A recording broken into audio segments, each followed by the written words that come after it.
Guys, আজকে আমার পুরানো বন্ধু মনোজ ভাই আসছি বিরিয়ানির সাথে দেখার জন্য খানা দানার আয়োজন করছিল।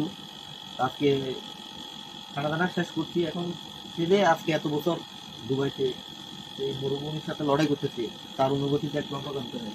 আসসালামু আলাইকুম ভাই, কি অবস্থা? অনেক ভালো আছেন রে? এই ঠান্ডাগুলো দেখে নিয়েছি আমরা দূর আপনি যে আজকে এত বছর দীর্ঘ এই সংযুক্ত আরব আমিরাতে আছে, যে মরুভূমিতে কাজ করতেছে, এর কিছু অনুভূতি আপনাদের আমাদের সাথে প্রকাশ করতে আসলে কোনো অনুভূতি নেই, কোন কিচ্ছু নেই আসলে অনুভূতি। কি অনুভূতি নেই? আমরা এই যে বহুত খুশি লাগছে, থাকতেন ভালো হতো। আমরা থাকলে ভালো হতো। থাকেন রাত সকালে যেগুলো আজকে কত বছর পরে দেখেছি আমরা। তোমার তো নাই যেন করোনার সময় এখানে আছি। হ্যাঁ করোনার সময় করোনা গেলে জাহাজ করে হ্যাঁ, যারা আগেও করেছি। এরা তো বলছে। তাই এখন আমরা যে আসছি, আপনার কাছে কিরকম লাগছে? আলহামদুলিল্লাহ ভালো বহুত লাগছে। খুশি, বহুত খুশি। দেশের উদ্দেশ্যে কিছু বলেন না? দেশে আলহামদুলিল্লাহ, দেশে সবাই সালাম আলাইকুম।